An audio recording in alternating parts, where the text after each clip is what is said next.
Hey, what's up, folks? Welcome to another Friday night live stream. I'm lifetime Longhorn Brent Venables, joined by fellow lifetime Longhorns, CJ Vogel and Bobby Burton. And by the way, CJ Vogel, man, he's a hard worker. CJ, I don't even know if you're down to divulge where you are, but CJ, it looks like you out amongst the people. Yeah, I'm tucked in a corner over here at the airport. Of course, all the Texas official visitors are arriving right now, anytime between 1 to the 2:30, basically. So we should be getting a lot of updates. Of course, Jerry Hamilton's out here. He'll be flooding the social medias, Twitter, Instagram, obviously the On Texas Football board as well as everybody arrives in. But I'm here to get an idea of who's coming in when they're arriving, and of course, relaying that back to y'all. All right. I saw Madden Framo. Madden Framo already came in, young man out of California. Y'all were at the airport last night when KJ Lacey, the quarterback, came in. You guys already picked up a couple guys and saw them, huh? Yeah, that's right. And Daniel Earp, I am not in the bathroom stall. Let me be clear. I'm sitting right next to two World War II kind of conventions. But no, KJ Lacey got in last night. He and his family and his younger brother, they're headed straight to the hotel late last night. Obviously beginning their official visit today. There's Madden Framo. And again, he's listed right now at 6'3", I believe, 225 to 230. He looks every bit of it.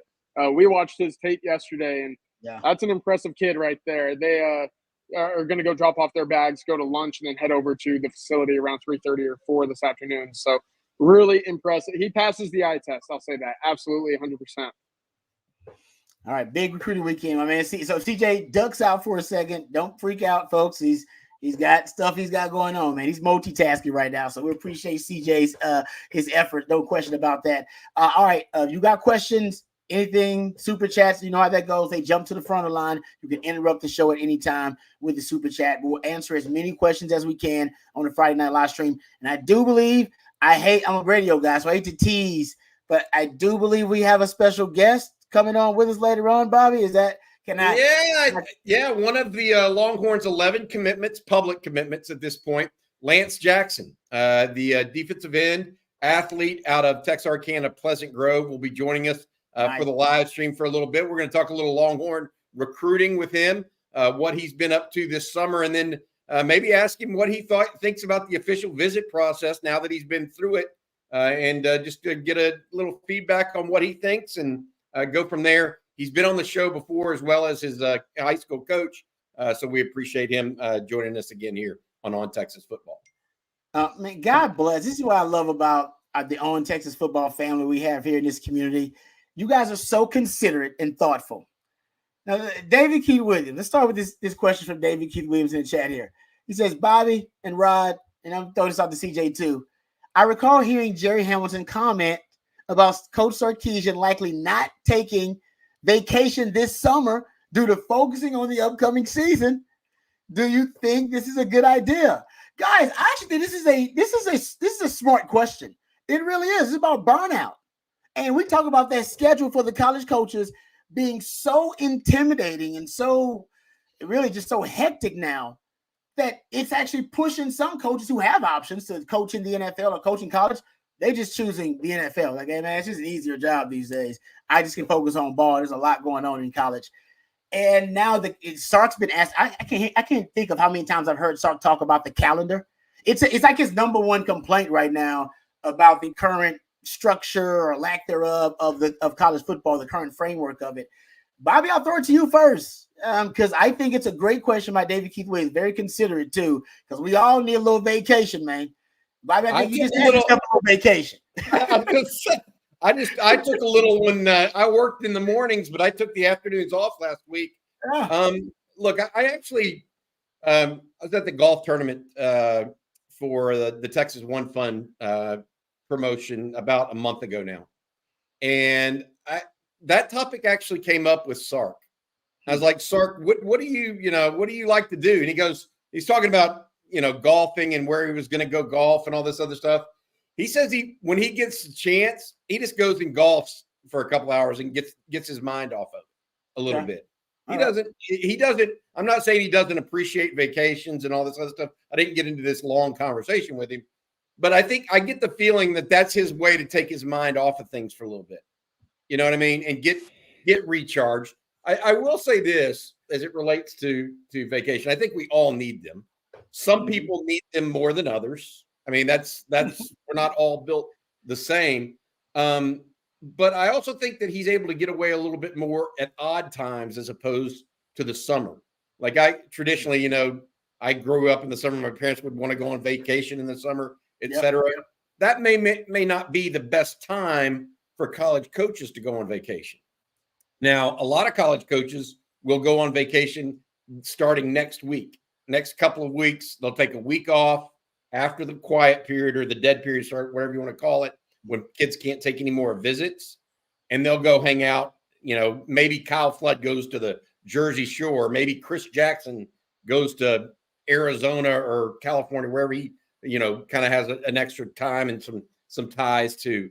Those guys will all go to different places, but vacation can look very different to people, and some people need different levels of it, and so I don't know that what works for me would work for Rod Babers or CJ Vogel.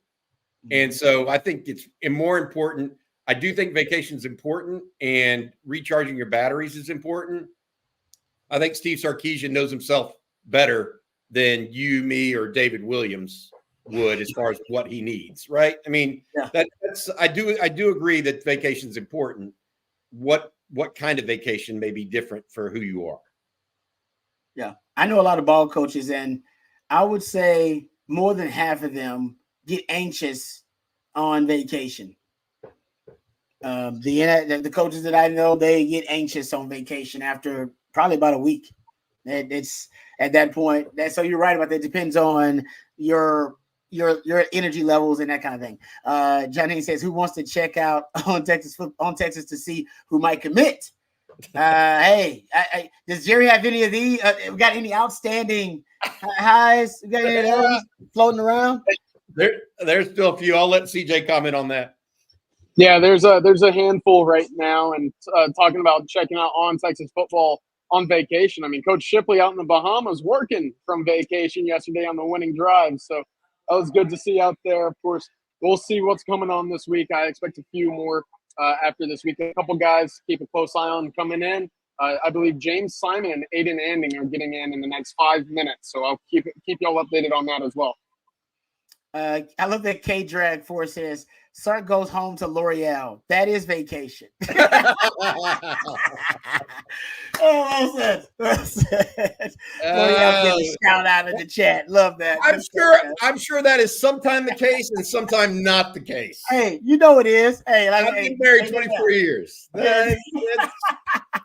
Yeah, that's a great point. That's a good one. Even the most beautiful women out there, trust me, there's some man out there who's tired of her. I didn't say that. No, I'm just saying. It's the truth. It says some man out there is complaining about it. Jennifer Lopez is awesome. Ben Affleck still complaining about it. Second time around. You know what I'm saying? It is what it is. All right, let's hit some of these questions here. Justin, thank you very much for the super chat. Really appreciate that. He says, today I turn the big 3-4. Congratulations. So CJ, you and Jerry relay to some recruits. We need some of those to make it even better than it has been. Hook 'em. Thank you very much, Justin, and happy birthday to you. Happy birthday to you, brother. Happy birthday and Hook 'em. Thank you for hanging out with us on your B-Day. We appreciate that.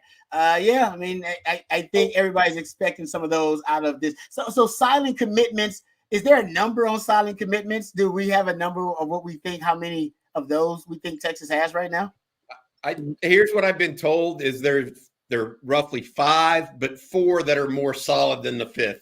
How about, does that sound relative? CJ, is that a good way to put it? That's a great way. Yeah. So I think that's what we're waiting on. I mean, some guys say yes, and then, things happen or they get cold feet, et cetera. It's natural. But what I would say is this also is we're entering a time where players already know where they want to go a lot of times, and they're just waiting for their announcements.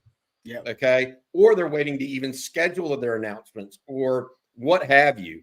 And I think a lot of them want to take visits still and go have that fun. Rod, you've been there. You know what it's like. And so you just have to have some patience. It's not always fun, patient. God knows that. I mean, but at the same time, I think that Steve Sarkisian and his staff are very comfortable with where they're at right now in recruiting. It is going extremely well for Texas. If you just now joining us, Longhorns expecting 18 guys on campus this weekend for official visits. There are 7 of those who are commitments at this time. So 7 of the 18 committed. That means 11 uncommitted guys. KJ Lacey already in, the quarterback. Then you have guys like Amari Winston expected in. You also have 3 committed offensive linemen in the Coleman brothers, Jordan and Devin. Then also Jackson Christian will be here. Bo Barnes also expected in town this weekend. That's the linebacker. And then it's going to be an interesting group all together. A lot of uncommitted players as well. But Texas hosting another marquee weekend. This is the last big recruiting weekend of the June official visit period. This will put over 40 prospects total over the last 3 weeks on campus at the University of Texas. So some dominoes are about ready to fall, in my opinion. What I love we talked to Elijah Bo Barnes the other day on the Winning Drive, and I'm not sure if the coaches are communicating this or if it's just his pride in his new home at the University of Texas. But he talked a lot about actively recruiting himself. He talked a lot about it on CJ. He was talking about how, I got to get this guy. I got this guy. This is a guy I'm trying to get. And we always talk about players being the best recruiters. They're no doubt the best recruiters. But it's actually, I don't know if I've heard a lot about a guy on a recruiting visit. And instead of talking about what he wants to gain from the visit, he's already committed. He's like, no, basically, I'm in the same role as the players who are already on campus right now. I'm in recruiting mode. I'm trying to recruit these guys too. CJ, I thought that was pretty interesting, man, that he had that attitude. But it shows what kind of leader he is too. He was talking about getting guys on for his class and being a leader that way. Yeah, and that's just the personality that Elijah Barnes is, right? He competes almost, I don't want to say by himself, because I think that he's got a great team, great program in high school right now, but he goes against the Duncanvilles, the Cedar Hills, those DeSotos of the world, where you go up against, 20 to 25 to 30 potential D1 guys in a given season, whereas he's really just that one piece right now. Yeah. Sorry, it's a loud airport over here. But that's exactly, he wants to be with the best, right? He wants to attract those big name guys to play with at the next level. And that's exactly what his mission was. During the spring game, it was Riley Pettijohn. Yesterday, he mentioned Zion Williams as a guy that he's going to say, hey, we need you here. You in front of me on that front 7 is going to help us out a ton at the next level. A couple questions I see. Am I sitting in a laboratory? No, I'm not. Am I sitting in a stall? I am not, by the way. I'm sitting right outside the baggage claim. James Simon and Aiden Anding just walked down the escalators. They are down here in Austin. They just arrived. Texas personnel are picking them up right now, about to head them on over to the hotel, to campus, get their official visit started. James Simon is joined by his parents this weekend as well. And I saw the question earlier. I forgot who asked it, but was Jamie French expected to arrive with KJ Lacey? The expectation earlier this week was yes. KJ Lacey did arrive last night. Jamie French did not. He's arriving later this afternoon, so no worries. He just had a little pit stop beforehand to get back home from California to make the trip over back to Austin. Of course, he was out at the Elite 11, did not participate in day 3 of the Elite 11. Went home beforehand, get a little R&R before heading over to Austin. No worries there. He's expected later in the day. All right, thank you for that, CJ. Appreciate it. Before we go on, let's thank one of our fantastic sponsors here for our live stream on Fridays. We're really proud and happy to have South Point Dodge, a part of the Owen Texas football family. So Texas football fans, you can score an easy extra point this season when you get to the point at South Point Dodge. South Point Dodge has over 600 vehicles in stock, folks. That's a lot of vehicles, including a great selection of Ram 1500s, 2500s, and 3,500. That's right, folks. Whatever your truck needs, South Point Dodge is the one-stop shop for you. So, folks, go check it out. You can get to the point at South Point Dodge. South Point Dodge also is Austin's #1 automotive everything. And right now, it's a great time for you to shop over 50 Ram 2500s, all marked down with huge savings. So if you're a ball on the budget, you'll appreciate what they're doing over there at South Point Dodge. South Point Dodge always stocked with a great selection. You can go check them out in person off I-35 in South Austin, or you can go online today at southpointdodge.com. That's southpointdodge.com. Get to the point at South Point Dodge. We appreciate them sponsoring one of our sponsors of the Friday live stream. All right, getting back to the questions here. This is a subject we got to talk about. It's related to obviously the Longhorn football program. Oklahoma's coach Brent Venables, Burnt Orange Horn here says, Coach Burnt Vegetables, guaranteeing Texas's superiority throughout the 2020s. I mean, listen, I'm not surprised that they signed Brent Venables. I think they are. This is kind of, they want to keep the lineage going of coaches from the Bob Stoops tree, whether that be a Lincoln Riley or Brent Venables. And he signed a new contract with extension with the Sooners. It's a new deal, totaling, I think, a value of about $51 million total. New 6-year deal on their move to the SEC. What are you guys' thoughts about Brent Venables as a coach? I don't know if we ever really talked about what we think of Brent Venables as a coach. I mean, hey, he's got to win over Texas. And I will say that in that Texas-Oklahoma game, listen, you guys know I call it the way it is. I'm a football investigator. I go where the evidence leads me. And Texas got out-coached in that game. There's nothing wrong with that. I mean, that game plan that Oklahoma had was a damn good game plan, offensively and defensively. Hell, and even some of the things he was doing early on to kind of snatch back the momentum in that game, both of them calling special teams exotic plays because they understand it's like a heavyweight fight. You can't let one team monopolize the momentum in the Texas OU game. I thought, he actually bounced back pretty well and figured out what the Texas OU game is all about. Your first Texas OU game is tough. It's for a coach. We've seen coaches in their first Texas OU games struggle a little bit. And even Sark, right? It looked great at first, and then ultimately, boom, that was the implosion in his first Texas OU game. So what are your thoughts? I'll throw it to you first, Bobby. Brent Venables now signed this 6-year deal. That's good or bad for Texas? Man, that's $8.5 million a year, right? 6 by 51. It's a little over 7. Yeah, I think that's expensive for his production thus far. I think he's a good coach. I think he's clearly a defensive coach. I'm interested to see exactly what happens this year with this team because it's an odd time to renew him, in my opinion. He had a okay first year, not a bad year, but just an okay first year, probably a little disappointing. Second year, better than expected, but not overwhelming. And then this year, I think the marbles are. I think things are lining up against OU a little bit this year, and so to have, what happens if OU goes 6-6 this year? Are they going to be happy to be paying Brent Venables $8.5 million a year? I also thought, and this is just a sidebar to all of this, Rod. The other thing that they put out today, in addition to that comment about the $51 million for 6 years, they also mentioned $51 million for 6 years. Yeah, 51 over 6 years. They also mentioned that they're going to have a renewed emphasis on football, and the idea behind it was that it was cloaked as talking about more NIL support. Gotcha. Brent Venables. So okay. What I think is interesting, and what I'm saying there is, other than Dominic Williams and a couple of defensive linemen over the last couple of years, OU has gotten beat a lot in recruiting. They've gotten a couple guys. Peyton Bowen was one. Billy Bowman, Jackson Arnold, but they've gotten beat on some guys. And I do think that NIL has played a role in that.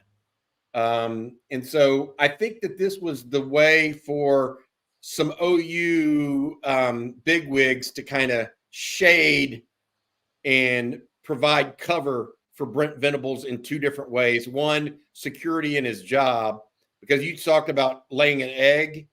Well, 49-0 is a laying of an egg in his first go against Texas. That's what he did, And so I think that there's that. And then I also think the NIL piece was an important part of that. So give him cover that he's going to, no matter what his output is this year, he's still going to have 5 more years left.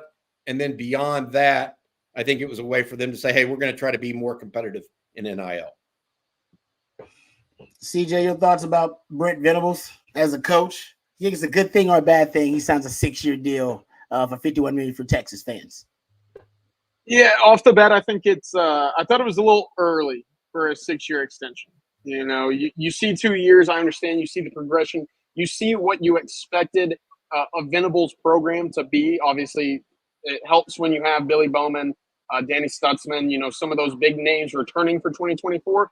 The question is, again, it's not going to be his side of the ball that is concerning. And I think moving forward, if you're Steve Sarkisian, you like the idea of going up against Brent Venables, because at the end of the day, how many coaches can outscore you, right? I think if you look at it, the coaches that pose the biggest threat right now to Texas are the guys that can run and gun with you at any moment. That's Kalen DeBoer, that's Lane Kiffin. I think that's Lincoln Riley if you ever play him again out at USC. Those guys can put up some points. My thing with Venables is I've yet to be convinced that he's found his opposite to play complementary football. Yeah, I don't think Jeff Lebby was that guy for him. I think they ran too much.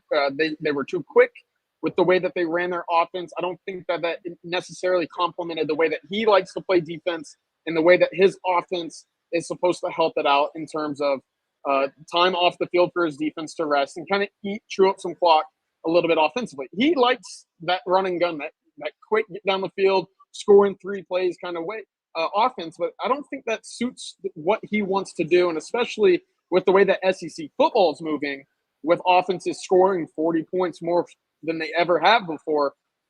Is that the kind of style of play that will contend to a 10-win team, year in and year out? I just don't see what he's doing right now as a long-term fit for what he does defensively or the style. I thought what he did at Clemson, obviously it fit. They weren't trying to score in 3 plays or under. That's exactly what they tried to do under Lebby. That's exactly what they're trying to do this year with Arnold and those wide receivers.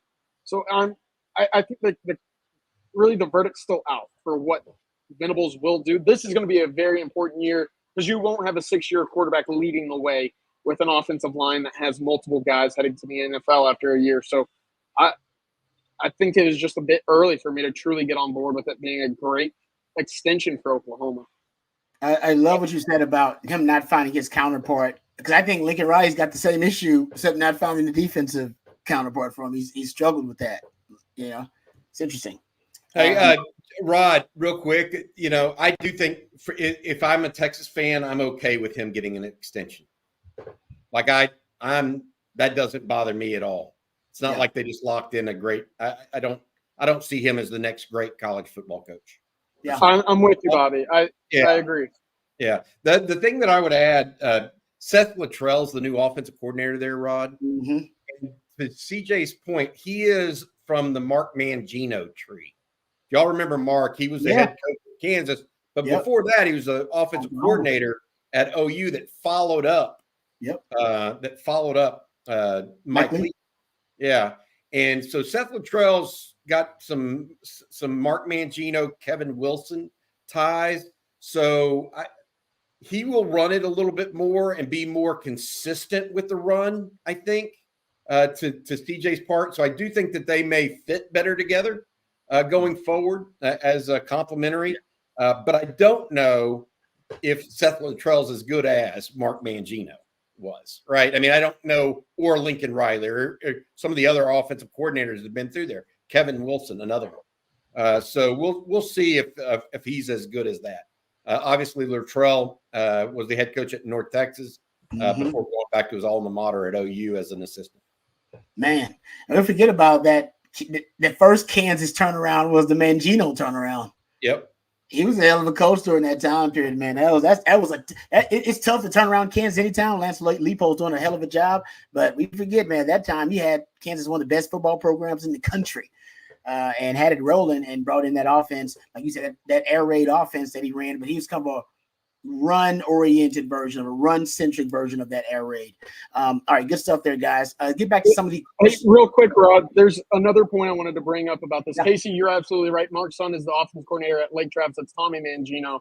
He's down at Lake Travis right now. They have a couple of really good defensive line prospects down there. But to the point, Oklahoma also kind of toes the line between just the blind loyalty to program guys versus making the right program decision in finding a replacement if needed to. Of course, you look at the last couple of years of Lincoln's tenure, they have multiple guys in their secondary staff who, hadn't either played at Oklahoma, had coached at Oklahoma under Stoops, and just kind of had tenured all the way through. DeMarco Murray's a guy right now who, I know they just got Taylor Tatum, a big guy, but hey, they didn't have anybody over 400 yards rushing a year ago. He didn't win on any of his 2023 recruiting battles. It kind of poses the question whether or not Oklahoma just has that blind loyalty to the program guys versus guys who can get the job done. You can kind of sever the head of the snake and find the next replacement. I think right now that's going to be tested with this extension a little bit. That was one of the conversations I used to have when I covered Oklahoma, is whether or not they're the best fit for the program or they're just great program guys that will represent the program but maybe not get the results that they wanted. Yeah, big. It's a big year, actually. I heard you talking about this, Bobby, for Texas, for Sark and Texas OU. You can't, you want to have a winning record or at least be 500 versus Oklahoma. And big year, especially considering everything Oklahoma has to replace. And a lot of Longhorn fans, they do feel good about Venables being the long-term head coach of the Oklahoma program. All right, getting back to some of the questions here. How about this one from John Haney? No surprise visitors this weekend? Are there any surprise visitors? That's why CJ's where he's at right now. He'll let y'all know that. We might hear from Jerry Hamilton here in a little bit. Of course, these guys are all filtering in. We just saw James Simon, Aiden Anning both arrived from their Shreveport flight. Excuse me. We've gone down the list of who might be surprise visitors so far. No confirmations, but you never know. It's the final weekend of the month of June, which means it's the final opportunity for summer official visits. We know how important these are for the Texas staff to get these guys down to campus. I'm not completely ruling it out, but right now, no one confirmed at the moment. All right, appreciate that, CJ. How about this one from K-Drag4? He wants to know how many of Texas 3 stars that he honestly feel like will be receiving bumps in ratings. How many of our 3 stars? Let me look, Rod, and see who all is ranked that way. I don't pay attention to other people's rankings that much. Look, I used to do that for a living. That was my job. So it's kind of funny that I don't really even think about it anymore, because the reason why is I know whether or not these are guys that Texas wanted. And that to me is ultimately more important, the priority they put on guys, because staffs know more than industry experts, in my opinion. I'm looking at 3 stars, and this is according to 24/7 Sports. This is the first one that came up. I should have given you on 3s as well. Those are the 2 best services, in my opinion.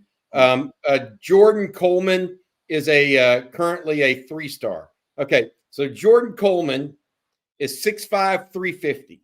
Okay, he's an offensive lineman that had offers from just about every school in the country. Okay, 6'5", 350, Cedar Hill. I don't care what he's ranked. He's not a 3-star, if there is such a thing, right? Ricky Stewart rushed for 2,000 plus yards last year. Top running back in Texas, according to the University of Texas. Now, I know some ranking services may have other people ranked ahead of Ricky Stewart in the state of Texas, but Tashard Choice went after one running back in the state of Texas, and that was Ricky Stewart. So you can say what you want. Is he is a top running back in the state of Texas a 3-star? I don't know. Here's another one that's rated a 3-star according to 24/7. How about Brandon Brown? Wow. the defensive lineman out of O'Galley, Florida. That's crazy. Okay. That guy's got offers from, I don't know, every school in the state of Florida, Alabama, Tennessee, Georgia, Texas A&M, USC, Oklahoma. Waiting to get him on campus even, right? But he is currently ranked, I don't know, he's the third lowest ranked commitment for the University of Texas out of 11. That's just not true. I mean, and so I don't know who's going to get a bump. I don't follow that kind of stuff. I understand the importance of it in some ways because that's how you track national team recruiting rankings. But I really follow.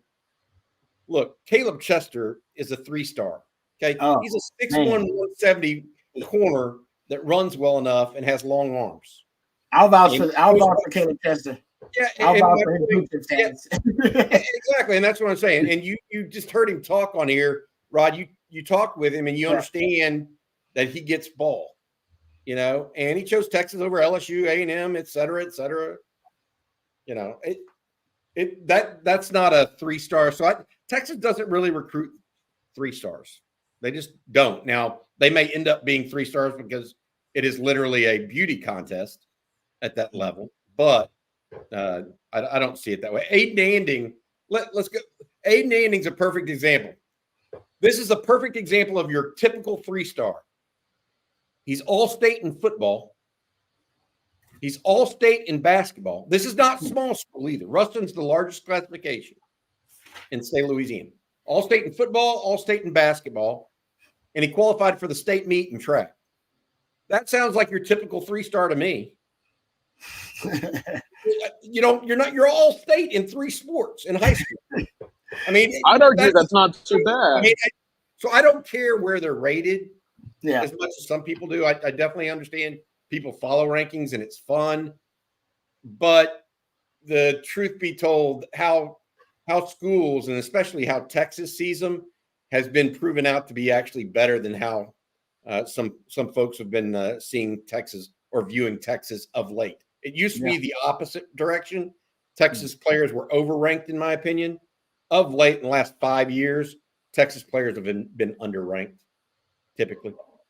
And so the comments going right now, Jalen Ford was the lowest recruit in Texas's, the 2020 class, I believe. So that certainly helps now that you have, confidence at, positions across the field right now to develop these guys into what we saw being, 11 draft picks a year ago. Any recruiting service that ranks Brandon Brown anywhere lower than the 150 or 200 in the nation is not a recruiting service I can take seriously. I do know the recruiting, don't they evolve these ratings? They update them and stuff that. So, I mean, none of the ratings are necessarily final right now. So I get that. And I've studied some of the ratings. They are getting more and more accurate in terms of their ability to predict and project NFL talent. I don't know about anything else, but so the ratings are what they are. You can kind of take them with a grain of salt. Take them like a Pro Football Focus rating. You take all those with a grain of salt, man. It just hey, here's a great example. I'm talking about beauty is in the eye of the beholder. Okay, there was the Elite 11 quarterback camp. This week. Okay, KJ Lacey, the Texas quarterback, was there. He did not win the event, quote unquote. There were the two services that were there, On3 as well as 24/7. Well, also the Elite 11 program people were there, obviously. They're the ones that actually oversaw every bit of the camp. And they put out a final ranking. And their ranking was Keelan Russell out of Duncanville being the MVP. Well, guess what?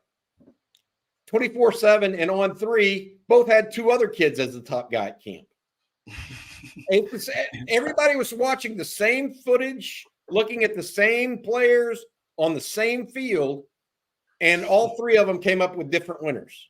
I mean, there's a level there where you would expect some consistency, like, oh, everybody had Peyton Manning number 1, or everybody had, I guess, Caleb Williams number 1, or whatever. Mm-hmm. I mean, I guess there wasn't a true number 1 there because they weren't actually in agreement.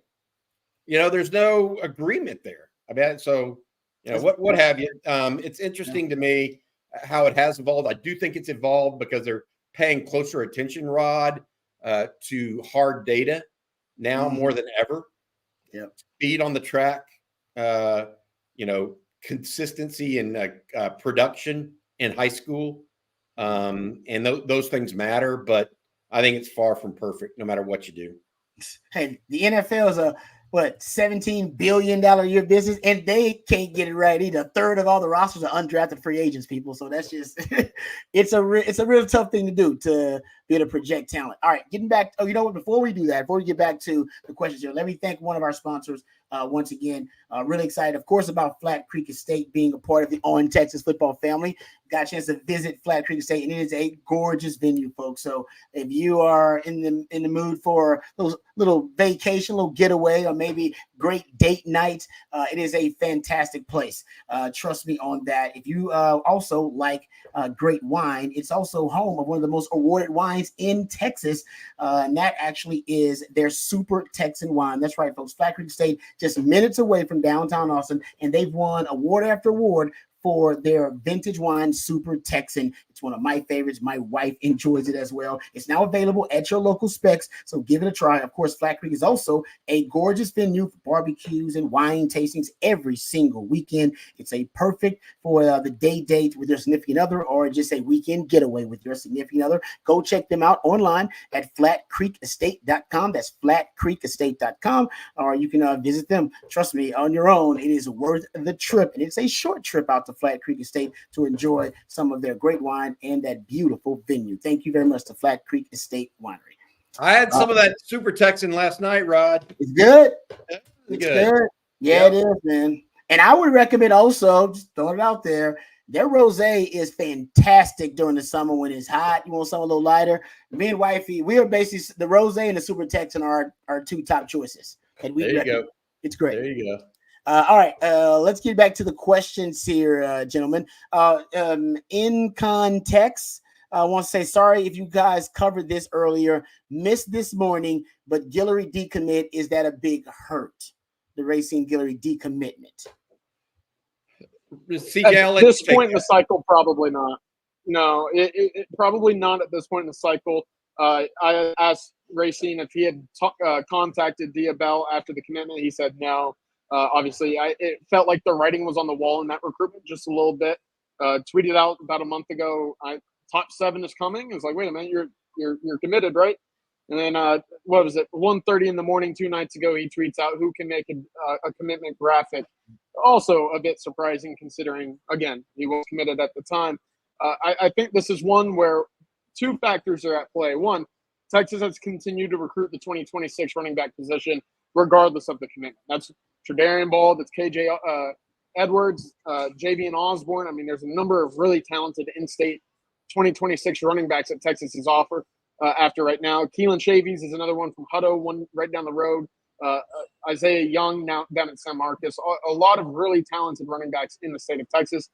Texas has yet to really pursue Davian Gross out of Lone Star in Frisco. I chatted with him early June. He basically said, I have not yet heard from Texas, don't have any plans to get down to Texas. I know he's one of the early, highly rated running backs in the state for 2026. But, hey, running back's not a position you need to worry about at the University of Texas. If Tashard Choice and Steve Sarkisian have proven anything during their time at Texas, that position is going to be just fine. And then the other thing I wanted to mention is we'll see exactly when and how Racine Guillory gets to full speed. Again, he kind of dinged up his knee late in 2023. He's been hobbled just a little bit, working to get all the way back to speed. He wasn't able to participate in the spring track season. So I know Texas likes speed. If there's a hobbled wheel, I'm sure they'll be looking to swap that out at some point. All right, good stuff there, CJ. Appreciate that. All right, getting back to the questions here. How about this one? Living rent free in UT says for guys who canceled their officials, Lowe, Armstrong, Matai, could they reschedule for an in-season game if things went bad at their current situations? Yeah, I mean, the answer is obviously yes, they could. Armstrong in particular is one I would probably look for, to be fair. And that's not necessarily because things might go bad at A&M. I mean, he's from the same high school as Ty Anthony Smith, and Ty Anthony Smith did the exact same thing last year. Canceled his visit to Texas but then ended up signing with Texas, after switching late in the process. So that's one. The other two, Hayden Lowe and Matai, are both players out in the West Coast that have committed to USC. So that's a little bit different. I mean, Keody Armstrong's a tight end from Jasper. Hayden Lowe and Matai are from California, Southern California. So I feel like that might be a little different. But, Texas did go out and get Aaron Butler last year late in the process from Calabasas, California as well. So it's not out of the question. I don't know if those are the only three guys. There might be other guys. I mean, Jerry and CJ have talked about this, but there are other guys Texas is looking at. Dallas Wilson out of Tampa Tech is one of those, the wide receiver that was expected to be in on unofficial. I mean, he might come in later in the year. You just never know where things go at different positions and at which times. Texas does a good job, though. I will say this, Rod and CJ.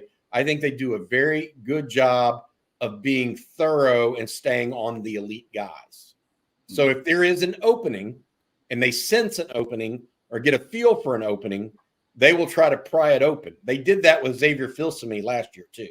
That's a perfect example, in my opinion, a guy that was committed to Florida, then backed off and went to Texas. When Florida's season went south and they fired the DB coach. So we'll see where it goes. But I think that Texas is in good situation right now recruiting. Really, really good situation. On Hayden Lowe and Matai Tagoe, Jerry Hamilton and I both discussed them possibly being surprise guys. Obviously, they're both committed to USC. Kind of thinking out loud in that sense of if there were anyone to surprise as official visitors this week, those would be two that Texas would sneak under the radar into Austin. Has yet to happen. I'm not saying it's going to happen, but certainly top of the list in terms of candidates for who could be, late season, guys Texas circles back around for. Okay. It's interesting right now. Texas, you talk about Togai as a linebacker. Texas only invited in 5 linebackers total, and 4 of them are visiting for sure. Last week, you had Jonathan Cunningham and Riley Pettijohn, 2 in-state guys. One from Pettijohn from McKinney, Cunningham from North Crowley, and then this weekend they had Madden Framo, who we mentioned earlier, from Southern California, as well as Bo Barnes.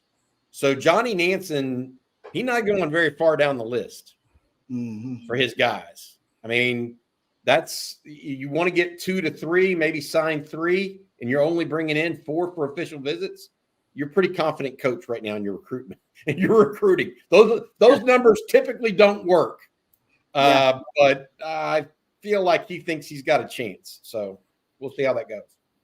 Something also that we talked to Elijah Bo Barnes about, and he raved about Johnny Nansen and talked about how they talk ball when they get together, a lot of X's and O's, and so he's a big fan of Johnny Nansen. So yeah, it's a high hit rate, but Johnny Nansen so far has been really impressive. I mean, it seems like we hear something new about. I heard that I was talking to Silas Bowden on Third and Longhorn, and Silas Bowden told us, "Oh, Johnny Nansen's the one that recommended to the Texas coaches that they recruit me because of what he saw in the Pac-12." And I'm like, man, Johnny Nansen is just his fingerprints are everywhere right now in the office. He just got here. Rod, not just him, not just Silas Bolden, but Javion Cole, the cornerback. Yeah, Dijon Lee, the midweek visit from Mission Viejo, contacted by he's a cornerback. Contacted by Johnny Nansen, then all 3 defensive linemen in the portal from Johnny Nansen. Here's a new one. Wow.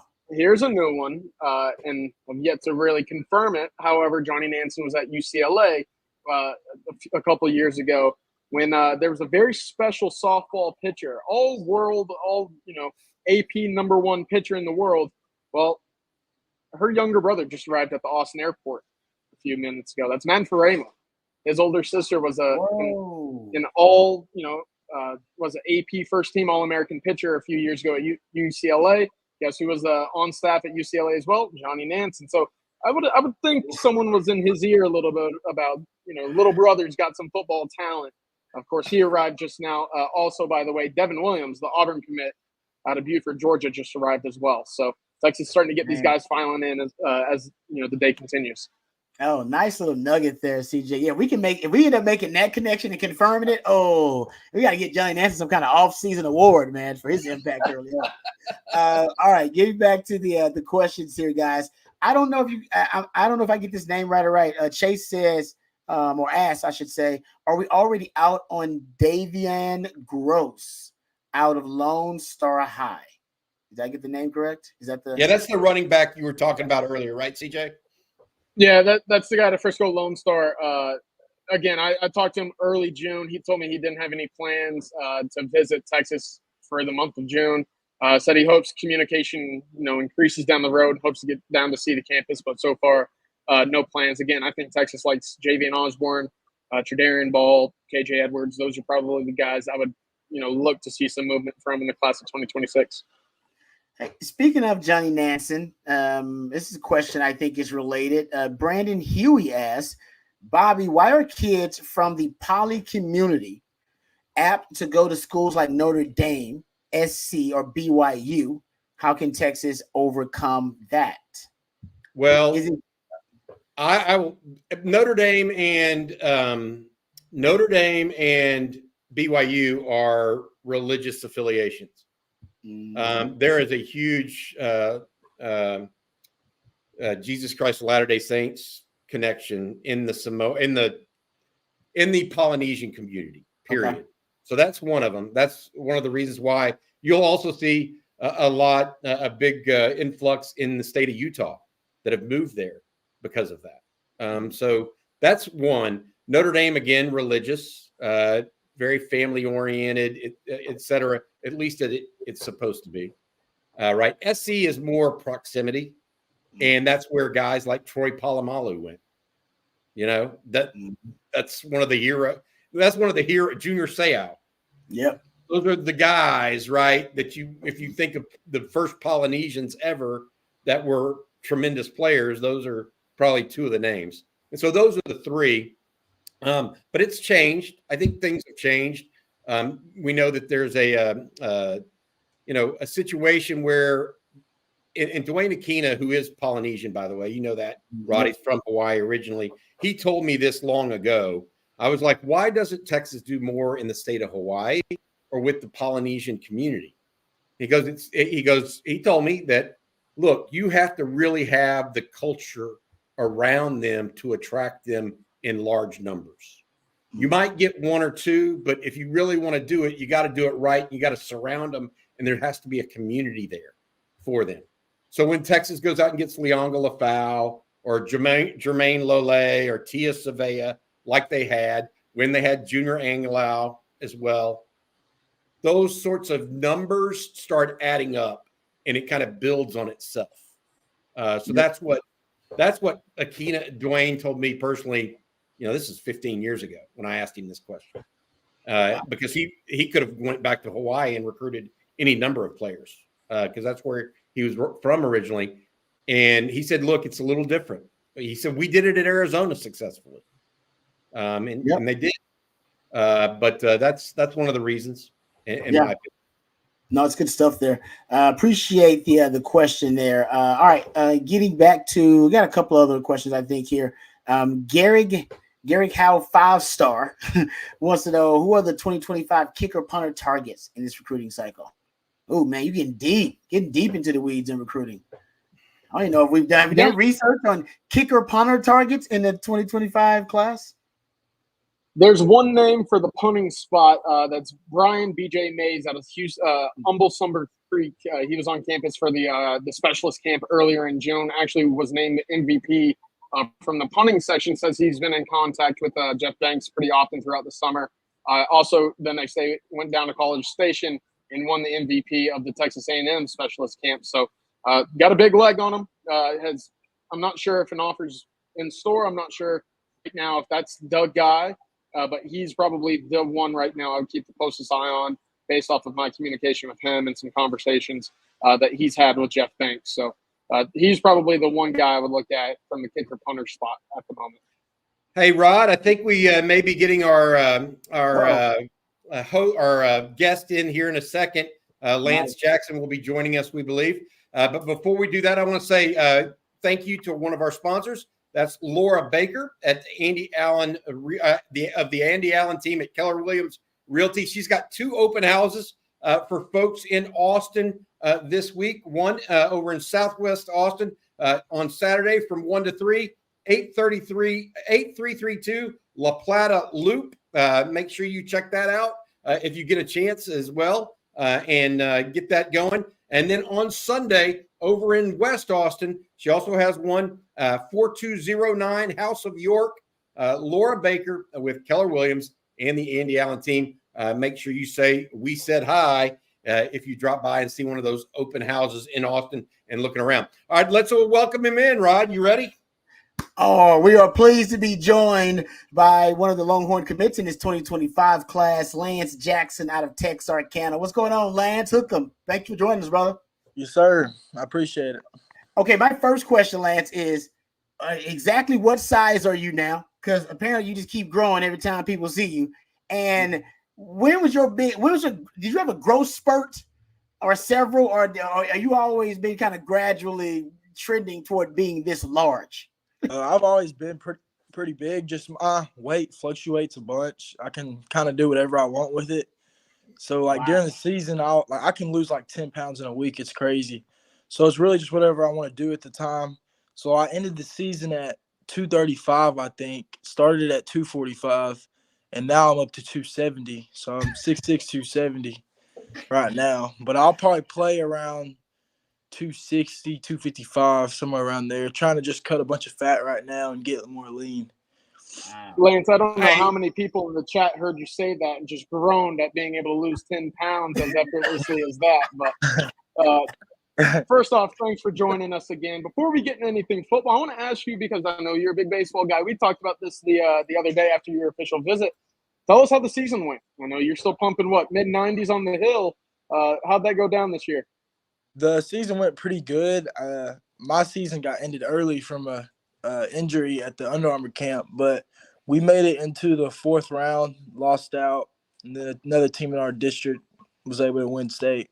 But we did pretty good, just couldn't finish. Lance, I appreciate you joining us, buddy. We got to ask you, it's recruiting time for football fans. This time of year has been when everybody takes their official visits and you end up making a decision sooner or later. You actually took a different route. You committed fairly early in the process. So you put on the hat of recruiter of late and actually been trying to convince others to come to Texas. What do you think about that? And how did you enjoy your visit to Austin last weekend? I enjoyed my visit a lot. I mean, I don't really see how other schools can compete with it.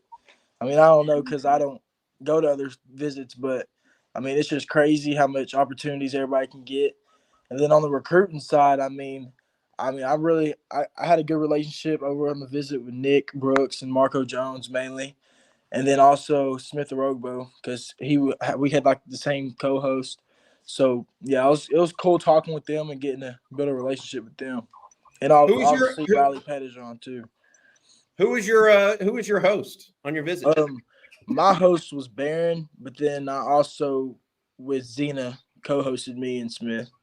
So I basically had 2 hosts. So Barron Sorrell and Zena Umio Zulu. That's good stuff, man. What did you enjoy the most out of the weekend in Austin? What I enjoyed the most is probably being with the players. I mean, I felt like it was really cool just being able to ask them questions where I'm going to be at next year. Like, they're already going through it, so just being able to ask them whatever I want, then also just getting to hang out with them outside of talking about football and all that type of stuff. So I feel like that was one of the biggest parts for me that I like. Have you decided whether you're going to be a midtermer yet or not? I'll come in January, early January. Yeah, that's going to be a conversation topic too, I'm sure, because you're going to try to figure out, hey, we got to start college together with some of these guys as well, right? Yes, sir. Hey, Lance, I want to ask you, have you talked to the coaches about how they visualize utilizing your skill set and your size? Have they shared their vision with you about your skill set? Yeah, so they told me I can really play anywhere. So like I mean, I even asked the players about that. It's like, yeah, they have all the different positions, but they rotate so much. So it's really just have to learn to play everything. I mean, I can go to D tackle if I want to. I'll drop in coverage. So I'm kind of going in open to everything, just learning everything. Like that. Lance, I got a question for you, and it's more so for your parents because obviously your brother's at Arkansas. You're going to be headed to Texas. Are they thrilled that y'all won't be overlapping, or they don't have to have the house completely divided? They can kind of pivot from Arkansas to Texas. But all at the same time, how fun would it have been to get to line up against your brother and kind of have those bragging rights moving forward? Yeah, it would have been pretty cool, but I mean, he gets to go on and do bigger things. So, I mean, it would have been really cool to be able to be across the field from him because I never got to do that because he's 5 years older than me. So, Hey, Lance, I got to ask you, what's your workout for this summer? What are you working on? Anything in particular? But give us a sense of what your day looks like right now from even a workout perspective. So my day, I usually wake up at 5 a.m. to go to. We have this trainer called Lucas Waka. He played in the XFL and played with the Cowboys for a little bit, but he's back in town. So I'll wake up and go to him with my mom in the morning at 5:45. Most of the time 2 or 3 days a week, and then I'll come home, eat a breakfast, and then I'll go to summer workouts with my team, and we'll be out there till around 12. And then it's really just depending on what else I have to do. Some days I'll work after that or just whatever. Where do you work? What do you mean you work? Where do you work? Most of the time, I don't work at a certain place. I'll just do like wood split with my stepdad or something like that just to make sense. Yeah, you're cutting wood to sell to barbecue restaurants. That's what you do. I got to smoke it with something. Hey, Lance, I've watched your film, man, and you're a specimen on the defensive side of the ball, but you also are a great offensive player in high school at the tight end position. What are you going to miss most about playing tight end since your days on offense are done, I assume? Yeah, I mean, probably just getting to score. I mean, that's fun. I mean, the offense is always fun getting to score a touchdown, but I mean, also when I get to college, I'm always open to play both sides. So it doesn't matter to me. If they asked me to go play tight end the first day I got there, I wouldn't have a problem with it. Hey, Lance, they had that big boy package last year where Devondre Sweat was out. But actually, we had two defensive linemen score touchdowns, right? Byron Murphy and Devondre Sweat. Hey, they open to it now. Yeah, on my official visit, the quarterback coach was actually talking to me about some packages. Hey, I like that. Hey, Lance, I've got one more for you before we let you go. We talked to Elijah Barnes yesterday. He said the big guy that he'll be working on this weekend, Zion Williams. Of course, That's another Beast Texas kid. Is there anybody that you have your eyes on in terms of Texas going out recruiting, and maybe you being a little ace up the sleeve for the Longhorns to help recruit as well? I mean, Zion Williams and also DJ Sanders too. I mean, I feel like he's kind of a diamond in the rough type dude. So, I mean, I feel like he'll be a good get if we can get him. Then also Jamie French also. I mean, he's another good receiver. I mean, I feel like we're doing pretty good with DeCorian right now. So it'd just be cool to get all of them. And then hopefully Riley Pettijohn too. I've been recruiting him for a while. Man, good stuff. Those are big names. Hey, Lance, thanks for taking some time, man. Good luck at those 5:40 a.m. workouts, dude. Yes, sir. I don't know if CJ Vogel's going to be getting that up that early. I might be going to bed at that time. Hey, Lance, hook him, buddy. Yes, sir. You have a good one, man. Good stuff. Wow. Hey, CJ, I know you got to get going, buddy. You got some stuff you got happening at the airport right now. Appreciate you joining us and being here. And good luck. And make sure you update the message board so everybody gets the info right when it happens, if you don't mind. That's right. Jerry Hamilton and I will be keeping on Texas football. We got our live thread going for the official visit weekend. I think we're up to about 7 pages of comments. So come check him out. Come get updated. Jamie French just arrived, for everybody wondering. He is on campus, just arrived here in Austin at the airport. So we got 3 or 4 remaining, and I'm going to go give Jerry a break so he can get some snacks, some water, and get this thing going. But come join us on the community, and we'll get it all going. Have a good weekend. Hook 'em, CJ. Thanks, buddy. Yeah, no, CJ's working hard for the people, man. Appreciate CJ and all his. He's one of the hardest workers I know, man. I'm glad he's a part of the On Texas team. Y'all are lucky that he's a part of the On Texas team. All right, we know we're getting close in here. Just about a couple of the nuggets that we learned just talking to Lance Jackson there. First of all, is it freaky how his weight can fluctuate like that? This young man just said he can lose 10 pounds in a week if he needs to. I think he said he's at the 270 now. He wants to play at what he said around 250, 260. He said during the season he was playing at 235, I believe. It's a big kid, Rod. And now he's at only people that can do that. The only people that really can do that, and I'm not sure 10 pounds is legit, are really big kid, really naturally big people. Does that make sense to you? Like, for you, that would be 2 to 3 pounds in a week would be huge, right? Yeah. No, he's naturally big people can do that. And he may end up being, people don't realize that guy may end up being 285, 290. That's what I'm saying. He actually, the way he carries this 270, I'm like, I think he could add 15, 20, and he wouldn't necessarily hurt him. I love that the coaches are talking about playing him in multiple shades, though. That may have been the best nugget that he gave us. A guy with that kind of size, with that kind of agility, with that type of athleticism, man, don't pigeonhole him. You can move that guy around the front, multiple shades. He even said they talking about dropping him back. Not bad. If he gets 280, they're not going to be 290. They're not going to be dropping him back. But I can imagine them moving him into inside. We talked about these different NASCAR packages at times.